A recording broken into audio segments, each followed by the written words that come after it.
Welcome to the Brigham Young University Family History Library webinar series.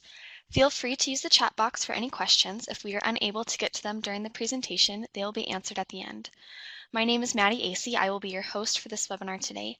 We will be pleased to hear from James Tanner, who will be giving a presentation titled Catalogs, the Key to Using FamilySearch.org and Ancestry.com. James Tanner has a bachelor's degree in Spanish and a master's degree in linguistics from the University of Utah. He received a Juris Doctor degree in law at Arizona State University. He served for 2 years as an intelligence analyst for the U.S. Army and 39 years as an Arizona trial attorney. He has previously owned a retail computer business and an Apple Macintosh software company. James has over 32 years' experience in genealogical research and is an avid blogger of Genealogy's Star blog and Rejoice and Be Exceeding Glad. He served for 10 years as a missionary at the Mesa, Arizona Family Search Library and is currently serving at the BYU Family History Library. He has presented at expos and conferences around the U.S. and Canada. James has 7 children and 33 grandchildren. We're coming from the BYU Family History Library on the Brigham Young University campus in Provo, Utah. And these webinars are live and then recorded and made available online on the BYU Family History Library YouTube channel. And we'd encourage you to subscribe to the YouTube channel for information to receive email notifications of any of the presentations that are uploaded. Okay, well, we're going to talk about the catalogs of FamilySearch.org and Ancestry. I've focused on these two websites because they're very, very heavily used websites, millions of users, many subscribers and members. And my experience in the past has indicated that, at least from classes and talking to people and asking questions, I often ask the question, have you looked in the catalog, when they're talking about FamilySearch or Ancestry, and I usually get a blank stare. People just simply are not aware that there are catalogs. Now, we've come a long way. Some of us are old enough to remember the fact that catalogs used to be big boxes with little drawers and full of 3x5 catalog cards. I spent most of my graduate years, undergraduate and graduate years at the University of Utah as a bibliographer, and my job was to search for books in the card catalog. So that's what I did for my job for a long time. And so I became extremely familiar with the card catalog. We also got pretty good at flipping through cards. We had all sorts of little techniques for going through cards very rapidly. So this was kind of my introduction, but today what we've got, of course, is that the same catalogs that were paper-based have now been converted to digital online catalogs. In doing this, we've lost some things. There are some advantages to paper catalogs that have not been adequately reproduced in online in digital copies. But on the other hand, we've gained some things that the paper catalogs could not do at all. So we're going to kind of explore those advantages and limitations. Now, FamilySearch.org and Ancestry.com both have extensive catalogs. And I'm not picking on any of the other online databases and other catalogs. There are a multitude of catalogs online. I simply chose these two catalogs as examples of ways that the catalog could be used both in the program itself and for outside research. So we're going to look not just at the catalog as a basic finding mechanism for locating something within the program or essentially within the library, but we're also going to look at a more expansive view of catalogs in general and using these two catalogs as an example. Now, I mentioned that neither of these two catalogs is well known or well used. And there's a reason for that, and that is that a catalog by its nature is like the index in the back of a book. If you don't need the index, you don't look at it. but your perception of needing the index is based on whether you've used the index previously.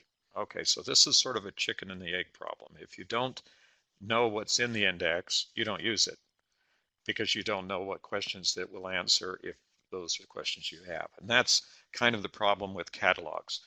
The name itself is something that most people say, well, I don't need a catalog. Why do I need a catalog?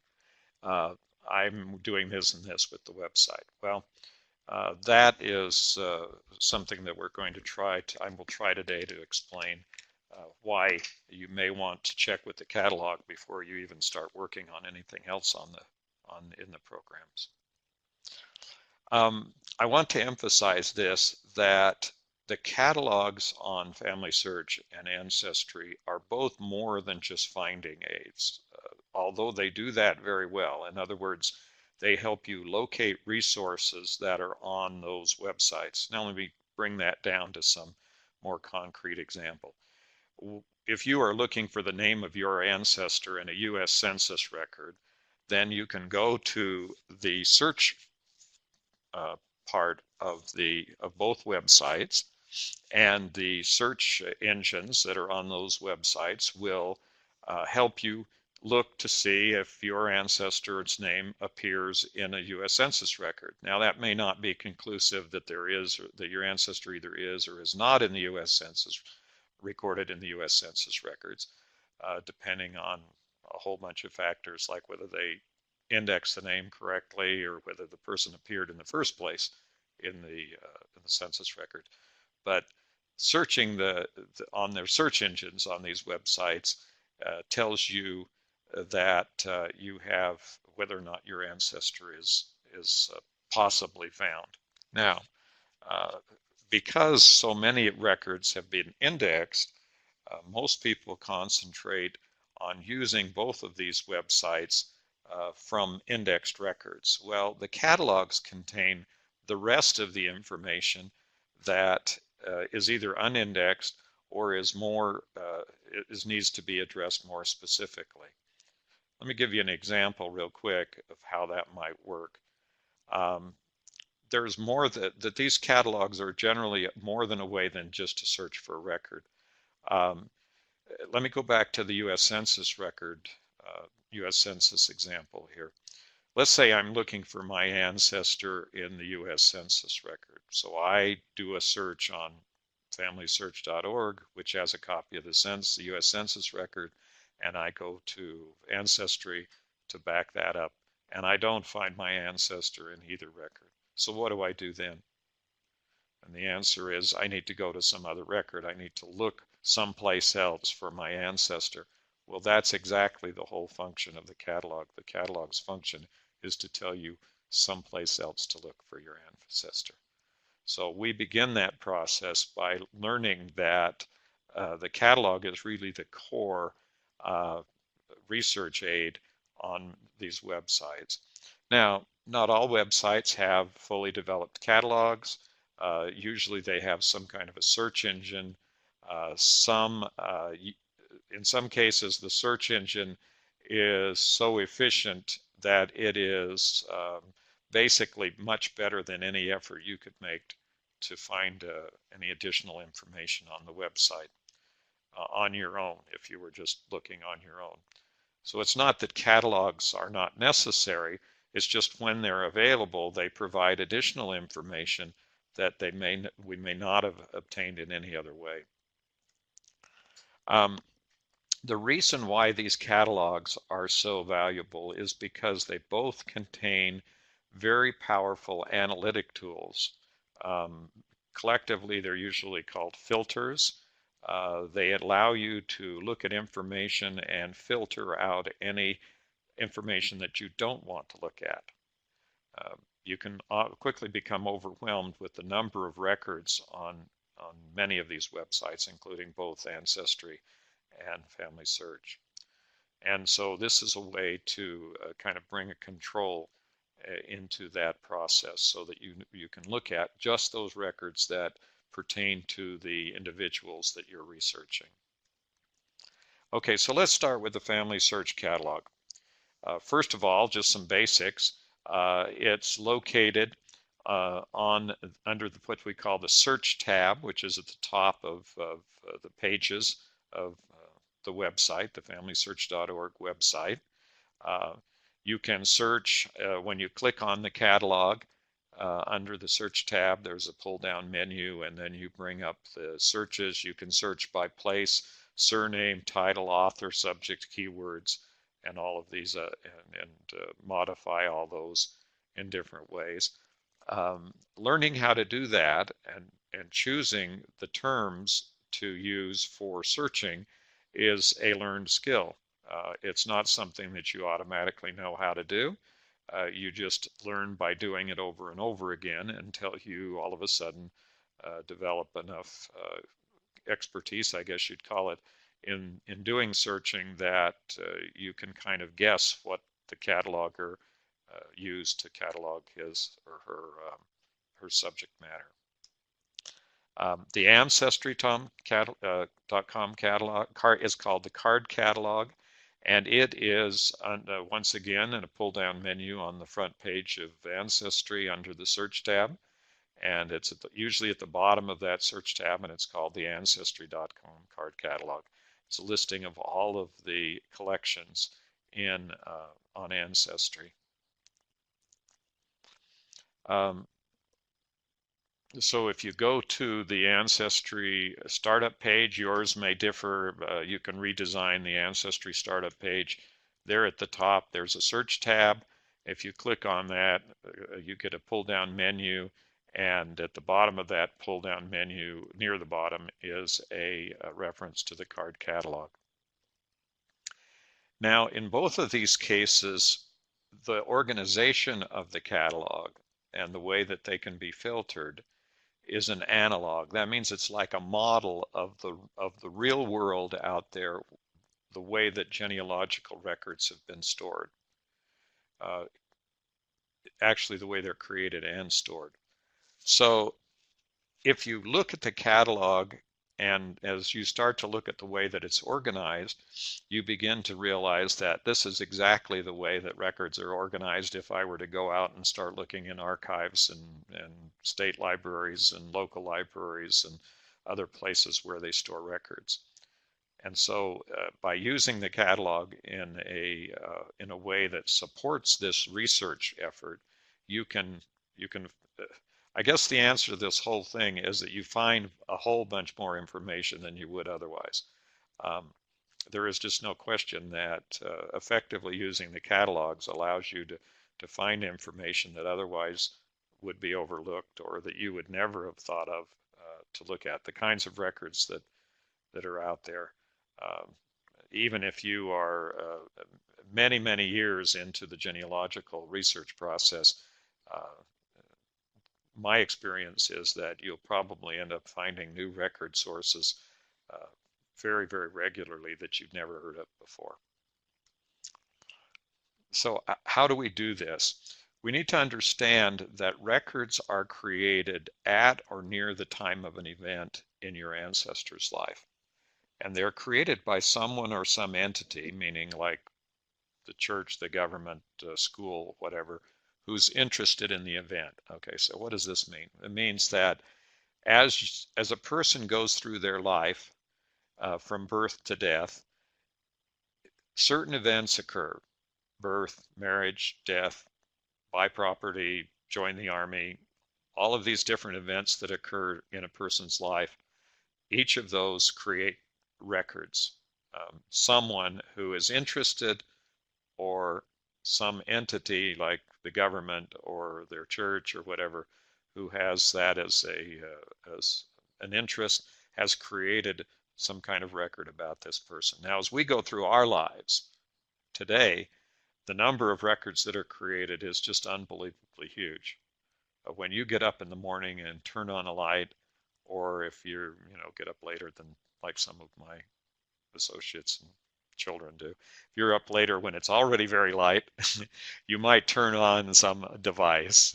The second that you turn on your stove or you open your refrigerator or you do anything, you create a record because the utility company is going to see some additional use in your electrical and start charging you a little bit more money.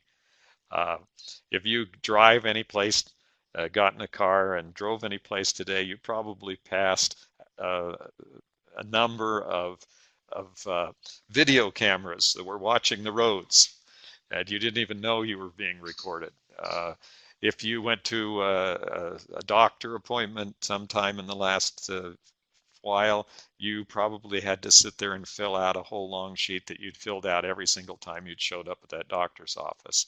Um, so, you know, every time we turn around in our society today, we create records. Well, we have a tendency to think that nobody had to do that in the old days, that somehow or another they lived through their lives sort of independent of the world and nobody ever worried about them. Well, the answer to that is that's fantasy, because every person that's lived in just about any place in the world today has gone through their life making some kind of record. Now, the question is what kinds of records, and you get into long discussions about this, and I always get some feedback on this issue, but the real basis is that even in very primitive societies, they kept records and they kept memories, and even if that was done orally, that's still a record that was created. And obviously, at some point in the past, we don't have access to those records, but in the time periods that we're looking at with our ancestors, generally speaking, our job as genealogists is to go out and find these records. We think we're looking for people. Um, in my experience, I spend a lot more time looking for records than I do looking for people. Once I found the record, then I can go search the record for the people. That's kind of the end product of the whole search, rather than what really takes all the time. So in order to understand this, we need to understand the concept of a jurisdiction. A jurisdiction is sort of a nebulous word. It has a legal meaning in the law, but we're talking about it in a historical sense. And what we mean here is that any entity with the ability or responsibility to create records, such as a nation or the states or provinces, counties, school districts, churches, all these different entities out there, each have a geographical area that they're concerned with. So if you think of your school district, there's boundaries. You pass that boundary, you're into a new school district. If you think about your church probably creates records from a limited geographic area, and if you move to another area, you'd have to belong to a different congregation or different church or whatever, however you use that terminology. And so what we understand from genealogical standpoint is that if we focus on these different layers of jurisdictions or record keepers in our ancestors' lives, then we can find our ancestors more efficiently. So here's, for example, those jurisdictional layers. First of all, we're looking at the entire world. What kind of records are kept on a world basis? Well, there are actually a few, and today in our society, the internet is that jurisdictional layer of the world. When I put something up online today, it goes out to the entire world, and I frequently get feedback from all over and all around the world, from United States and South America and Africa and Australia, New Zealand, Europe and Asia and all over. So basically, that could be considered to be a jurisdictional layer. But as we go down, for example, and we're using the United States here, the United States government and the United States and the previous governments in the United States, the colonial governments, were one jurisdictional layer. What documents or what records do they create? Well, the United States government, for example, has military records. It keeps track of Native American records. It keeps track of tax records, all sorts of different records at the national jurisdictional level. And then the next jurisdictional level would be in the United States would be the state, and states keep cap of records. Today, for example, the most commonly kept records are at the state level are birth and death records. So we can have, there are lots of records that are kept by the state, and we look at that jurisdictional layer.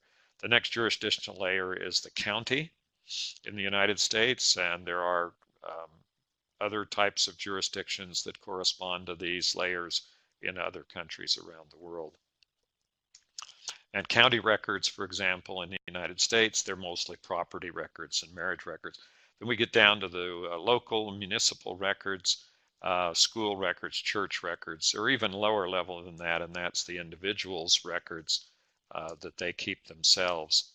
And the catalogs are arranged by subject headings and into an organization that mimics, that models this layered effect of the records. So we can actually look at records in the order in the catalog that they were in the type of jurisdiction that created that record. So what we're trying to investigate here is this cloud of records that is created for an individual during their lifetime.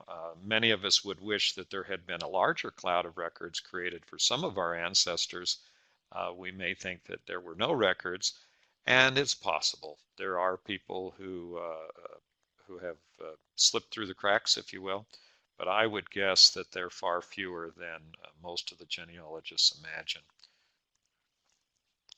Okay, so if we're going to do genealogical research, what we need to do is follow each person as they grow during their lifetime. Now,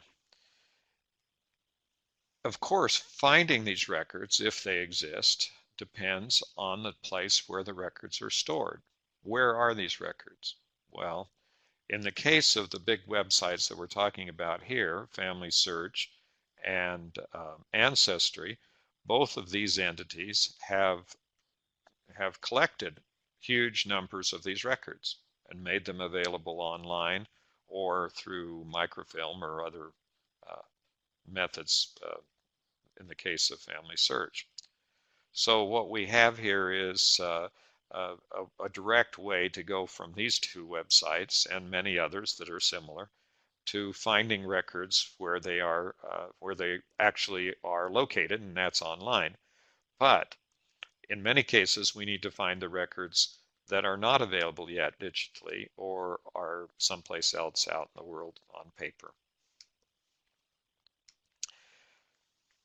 So in order to do this, we need to identify the places where the events occurred. If we understand the principle that the records are being created as a person lives during their lifetime and as events occur, and that the records are going to be associated with those events, then we need to find out where those events occurred, because that's where the record would have started out, if you will, where it was created.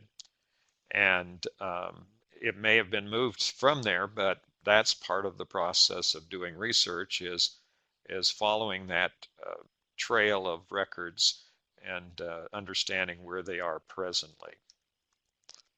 But the most important thing to understand here is that this location of an event must be done exactly. And when I say exactly, what I mean is sometimes down to the house or farm level. In other words, we're not talking here generally about Mary born in Ohio about 1850. That doesn't do it. That doesn't even identify a person. There's probably 1,000 people or more named Mary in 1850 in Ohio, and they were scattered all over the area that was being settled. But today, to find the records, it's absolutely necessary. Now, the second part of this is that we have a lot of people with the same name. If you need to do any kind of, when I was very young, of course, when you're young, you think your name is you're the only person in the world that has your name. And of course, and when I started to school, I found out that there were 5 people with the name James in my class. And so I ended up with James, and some of them ended up with Jim and Jimmy and whatever else. And so we were all, we all had to live with that. But that on a genealogical level, what we find out is that there are very, very few names that are unique. Actually, we would just have appreciated it if all of our ancestors had been very inventive and come up with unique names for all their children, because it would have made life much simpler. But once you've looked for 1,000 Mary Joneses, you really get kind of saturated with the concept that everybody had somebody named that name. And my revelation came when I was young, and our family took a trip to Washington, D.C., and we went to Arlington Cemetery. And as we drove in, there was a huge headstone right at the entrance to Arlington Cemetery for James Tanner. And I figured I was still alive, so there had to be somebody else with the same name. But that was kind of the point at which I began to realize.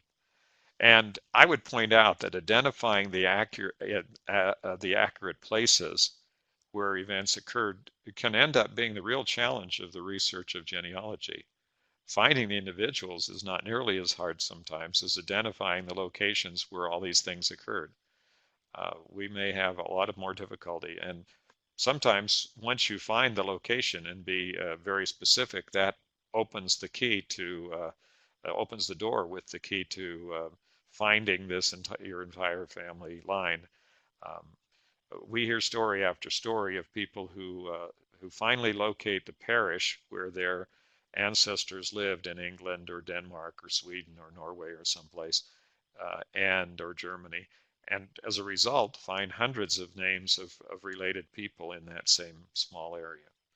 So the accurate places can be the real challenge. On the other side of this, what I have found over the years is that the biggest obstacle to advancing in genealogical research is often the inability to locate the right place. And when people don't focus on the place, they have a tendency to do what we call same name, same person, and add people into their family line based on the name and similar dates and sort of general places, so that you'll see oftentimes when I examine pedigrees, I find families in countries like England where they'll have a list of half a dozen children who are all born in different counties in England, because the people doing the research don't realize the significance of the fact that if the child in early times, let's say late 1700s, was born in a different county than the parents, then you had to worry about whether you had the right child, because it's not necessarily going to correspond properly. Okay, uh, so when we're talking about identifying the right places, then how is this going to help? Well, the Family Search Catalog is organized by place, essentially. So the catalog, the overall organization of the catalog is that you find things about your family by looking in the catalog for the places where that family events occurred. Okay, now just a note here on the Family Search Catalog. It's now called the Family Search Catalog for a purpose, and that is it is no longer the Family History Library Catalog. It includes the old Family History Library, and it does include all of the at least cataloged entries from the Family History Library in Salt Lake City, Utah. But it also includes a number of other libraries. Most of the material in the Brigham Young University Family History Library, for example, are also in the Family Search Catalog, although there are some exceptions. And other family history centers around the world, of the 4,800 approximately 4,800 family history centers that have material. There is a pull-down menu now in the catalog that tells you where all of these different items are around the world as they are cataloged in the Family Search Catalog, not just the Family History Library Catalog. Okay, so the way to use the catalog is to enter the name of a place. So where you start, I generally like to start with the most general name. In this case, I kind of skip the United States when I'm looking for a specific person, but if you were going to do this strictly correctly, you'd start out with U.S. records. Um, but you can start at the beginning at the bottom of this process. You could put in the smallest place, the place you think is the place where these people lived, or you can put in a more general place. But bearing in mind that the records that you're looking for may not be kept at that location. So for example, if I had somebody who came from an ancestor who came from a very, very small town, a village, a hamlet, whatever you want to call it, that's just a few hundred people or less, um, and they may not even keep any of their records there. Those records may be kept in some other location. So the catalog is arranged on the places where the records are more likely to be kept. So even if you enter in a place, it may not appear. In other words, they may not have a catalog entry for the place that you enter. And so entering your place name as at the beginning doesn't necessarily produce the information that you're looking for. You may have to do some further research on the location of the records to find out what jurisdictions, what were the larger governmental areas or administrative areas that were where the place was located. So let's say you're looking for a place like Nutrioso, Arizona. Well, it would help at this point to find the records for Nutrioso because it's no longer, there are no records, there is no city hall, there are no libraries, there's nothing else in Nutrioso. There's not even a gas station in Nutrioso. So it would be hard to even ask for directions. But if you know that Nutrioso is in the county, in Apache County, in Arizona, then you have a way to go find the records because you can then start looking at Apache County records and Arizona state records, and you'll probably find the people who lived in the small town. And you can use that example all around the world. Then, so here's this. I've entered, in this particular one, I've entered the search for England. And then when I click search, then I get a long list of all of the records that they have cataloged in the FamilySearch catalog for England. So here's this long search list. And by the way, the screenshot I have here on the slide only has about, I'd say about a tenth of all the records listed for England. And that's not a listing of all the records for England. That's listing the categories of records for England. So when you begin to, this is the catalog then becomes kind of a window to the complexity of what we're dealing with when we're dealing with searching for records. So you'll see a list of all the FamilySearch resources for that place in those categories. So starting out with England, why would I look for my ancestor, for example, in English records? Well, because England started keeping census records in 1841, in 1851, 1861, 1871, etc. And so if I know about that and I know that I look for the English census records, then I will see two things. One is the catalog will tell me if FamilySearch has that record, and then it will tell me if that record's been digitized and it's available online. So that's sort of the process that we're looking here. The second thing is there's a selection here that shows up on the screen that says places within England. So you click on that link and then you get a pull down menu. Here's what it looks like. It says see also Great Britain, and then it also says places within England, and there's a little triangle at the end that we call an arrow. And if you click on that, what it will do will give you a list of all the counties in England. Okay, so now you're moving down through these layers, jurisdictional layers, to a different layer of records. Emphasize here that the records that show up under the national level for England are not the same as the ones that show up for the individual counties. Now, there might be some overlap, but generally speaking, this is a whole new set of records about that could be researched for your family. Okay, so that shows all of the jurisdictional places within the target location. Now, jurisdictional in the sense of cataloged by FamilySearch and in the areas to which these records are associated. So if your family came from Kent or Cambridge or uh, Cheshire or someplace else in England, one of the counties, then you would be looking for additional records for your family under that particular geographic designations. And then you select another PACE level. So in this case, I'm going to click on places on Kent. So I clicked on Kent, and then I get a whole long list of records for the Kent.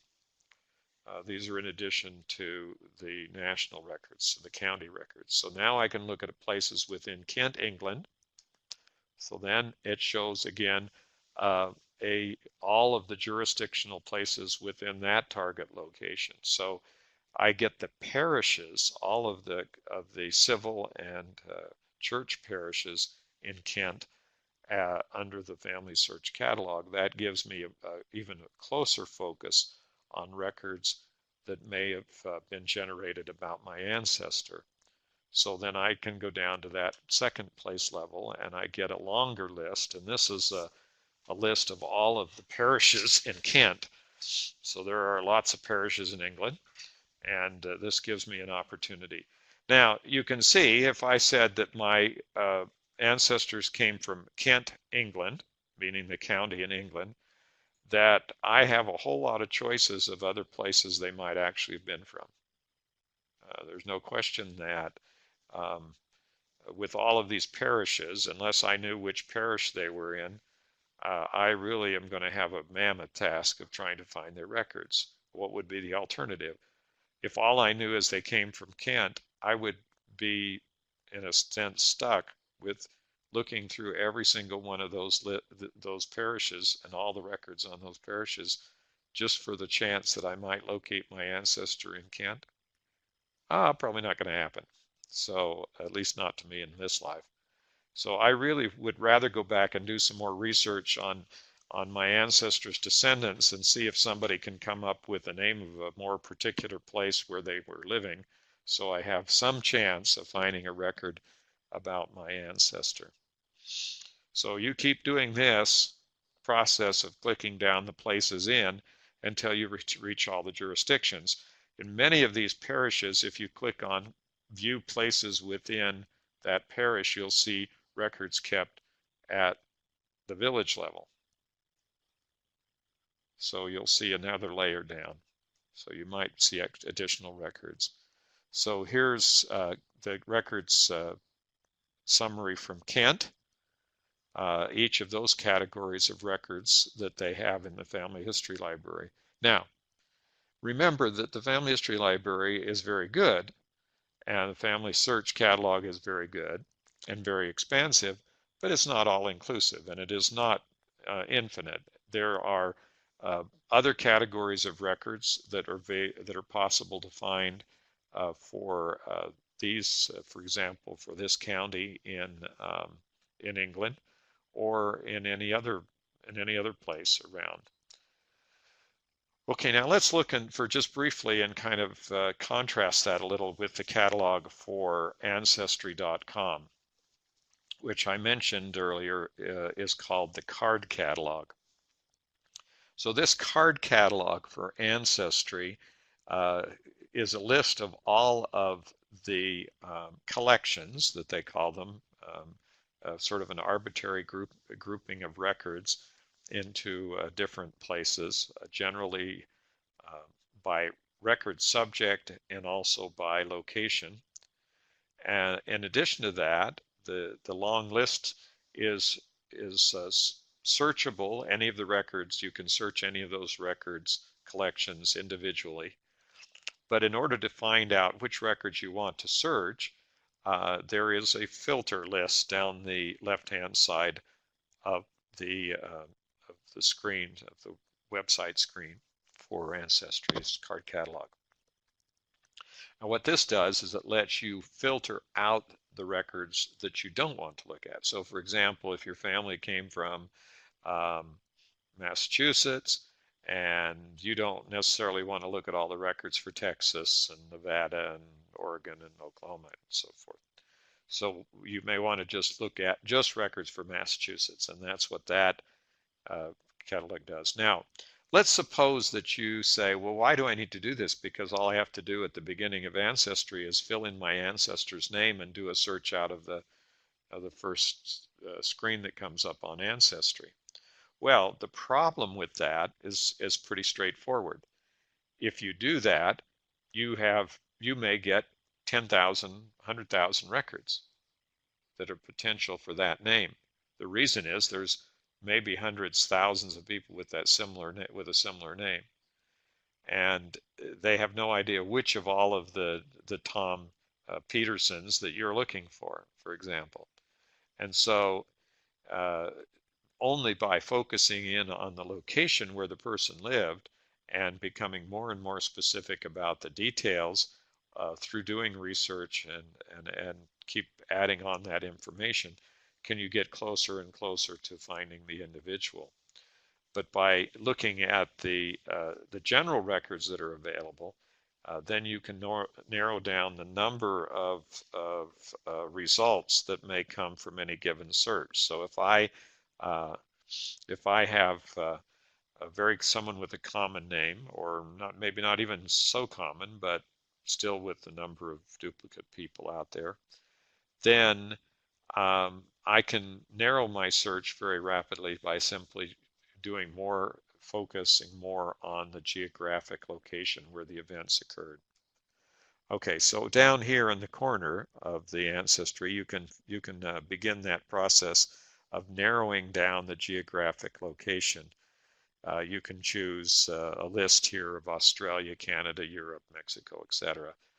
So depending on where you want to search, then you can choose that general area. Then the next thing you can do is you'll get a long list of if I clicked on the United States, for example, I'll get a long list of all the states in the United States, or all of the countries in Europe. In this case, we're looking at all the countries in Europe, and I'm selecting United Kingdom.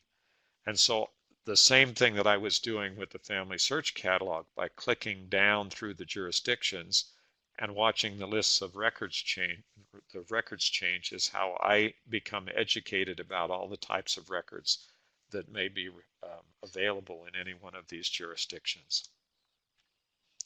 Okay, so to summarize a little bit, both catalogs are organized by jurisdictions. They have you could call it subject matter, you can call it whatever you want, but if you go into the catalog, you'll find out that basically the organization is based on the geographic location where the records were identified as originating. And then the catalogs will then show you the records available in that particular jurisdiction. So no matter how detailed or how complex the question that you're asking about your ancestor, it boils down to where did the person live and what event are you looking for and what records would have been created. So that's the simplest way to look at how this works. And the catalogs give you that information, and they also provide you with the context of that information, because you're seeing how the concepts here developed. Now, here's the things you need to learn. First of all, you need to understand the relationships of the jurisdictions. Okay, so what does that mean? Well, it means that when you're starting out doing genealogical research, you need to start to understand a little bit of geography. You need to understand the difference between a state and a county and a township and kinds of organizations in the United States. And if you go to a foreign country, in England, you're going to have to learn about the shires or counties and the parishes, civil parishes, as opposed to ecclesiastical parishes and all of these things. Uh, and then the things that you'll learn from the catalog is, or the two catalogs or any catalog, is the types of records that are going to be available at those levels.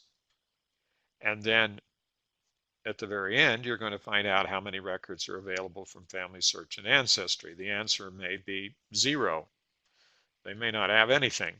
So when you get down to, Podunk County in some state, you may find out that neither of those companies have managed to acquire any records. But now you know something else. Now you know that since Ancestry and FamilySearch don't have records for that particular county, that you may have to go to some other source for those records. Ultimately, you may have to get in your car, drive to the county, and go to their courthouses or talk to their local historical societies, or find out where the records are kept. But this will start you on that process.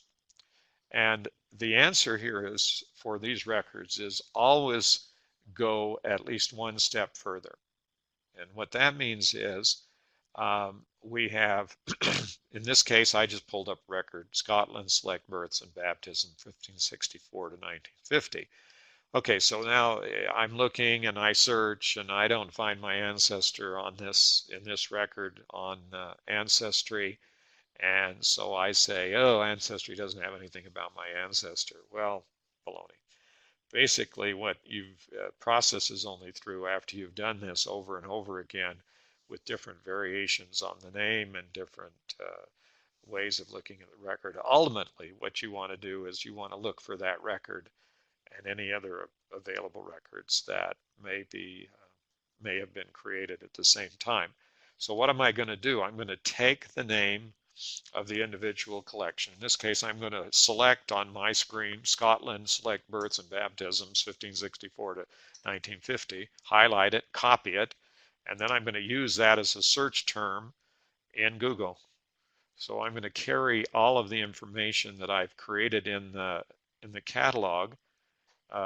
So I'm looking at a long list of different kinds of records in the FamilySearch or the Ancestry catalog or any other catalog, and I find a record that I think might be helpful, and even if I've searched it and haven't found anything, then I will still take the name of the record at least one step further and find out if Google has anything on it. Well, then I look down the list of responses to that search, and it gives me not only other locations for that same record that may be more complete or contain the information I'm looking for, or it may give me suggested other records that come up under Scotland Select Births and Baptisms.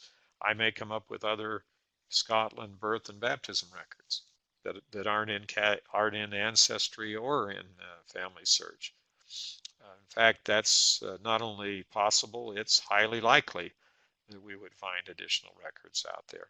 In this case, with Scotland, of course, the first thing that would come to my mind is that I would want to look on findmypast.org, and I would also want to look at a website called Scotland's People, which would possibly have those records. So searching here in Google will probably lead me to those other sources of places that I might go to find records that are similar to the ones I'm looking for. Here's an example here. There's Scotland Birth and Baptisms on myheritage.com, Scotland Birth and Baptisms on Find My Past, and there is similar records on talkingscot.com, another website. So using the catalog here is not just a finding aid, it's a reference for the names of various records that may have been kept that you can then use to go out and do further searches to find out if someone else has those same records. The advantage here is that the collection may be better or more easily searched, or in the case of, for example, MyHeritage may have already searched those records and added the record hints to those records to the ancestors you have in your MyHeritage family tree. So you really have a variety of ways of benefiting from the information contained in the catalog. So we're on the FamilySearch catalog, of course, if we go one step further on that, Scotland's, and this one I think I picked another one. I picked parish registers for Islesford as an example. And in this example, the red part here indicates whether or not the records have been digitized. Now, the contrast here is that on Ancestry.com and on MyHeritage and Find My Past and other large websites, all of the records that they have been digitized. In other words, they don't have stacks of paper records sitting around or microfilmed records anyplace. They're just online suppliers of records. That's not the case with FamilySearch. FamilySearch has a history going back to 1894, and they have a lot of books, paper books, and they have a lot of microfilmed records and microfiche and other things, that not all of which are online, but all of which, absent some of the items that haven't yet been cataloged, but all of the cataloged items are in the FamilySearch catalog. So what you get on FamilySearch is an indication of whether or not it's been digitized, and then you also get an indication of whether another place is where they're digitizing. Just kind of an insight here that might help in searching in the FamilySearch catalog. FamilySearch's ability to digitize records has far outstripped the ability that they have to index those records. So there are far more records out there that have been digitized than have been indexed. That means when you do a name search on FamilySearch, you're only searching those percentages of the records that have been indexed, not all the digitized records and not all the records in the FamilySearch catalog. So the catalog is really the only place you can go to find out what FamilySearch actually has available. Otherwise, you're searching just whatever percentage of the records have been digitized and whatever percentage of the records has been indexed. Now, on the other websites, on the other large websites like Ancestry, Find My Past, MyHeritage, all of their records have been indexed. So what you're searching on those is whatever level of access you have to the records. So if they have different subscription levels in those records, and you may, by paying some more or subscribing to other parts of their associated websites, get additional records. So basically, there's another question. This is a background issue that may come up, and that is, well, what about the FamilySearch Research Wiki? Isn't that our finding aid that we go out to find the records and look for? And I thought about this, because of my involvement with the wiki for so many years, and I thought, well, now basically what am I talking about when I'm talking about the catalog as opposed to going out and finding records by using this vast reference work called the Research Wiki?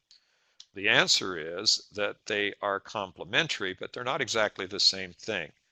The Research Wiki is a reference and educational source, and it will help you find the records through links, but it's more a way to make you aware of the various records that may be available and how they work and where they might be located and that sort of information. The catalog is our sophisticated finding aids, and the additional advantages they have is based on the organization and the fact that they're taking you directly to a record that you can look at the time that you find it. When you're on the Research Wiki, it may take you and say, well, these records are sitting in a courthouse in Virginia. Well, that helps you because now you've got to figure out how you're going to get the records out of Virginia. The catalog may also tell you that there are records sitting in the courthouse in Virginia, but because it's in the catalog, it generally means that the website hosting that catalog, someplace in their system has a copy of that record. So the catalog is a more immediate way of accessing records. So if you understand this, that catalogs are specialized tools, and that we're going to use this not to the exclusion of the wiki or not to the exclusion of any of the other places, general searches online and things like that, but we are going to understand that catalogs, because of the nature of the way they've been done, have organized information in a way that makes it more accessible and also at the same time educates the catalog user in the way that that information is available and organized. And I could always wish that my drawer full of wrenches looked like this, wall presentation where they're all sized and on the wall there. Uh, I'm sort of in a pile it in the drawer type more than I am put it on the wall in organization. So, but I can always find what I need. Okay, well, thank you for watching. Once again, invite you to subscribe to the BYU Family History Library YouTube channel, where all of these videos are being uploaded and recorded. And if you get a chance, you might want to contact us and ask us to present some other subjects. So if you're interested or have questions or think you have a good subject for one of these webinars, feel free to let us know. Thanks again for watching.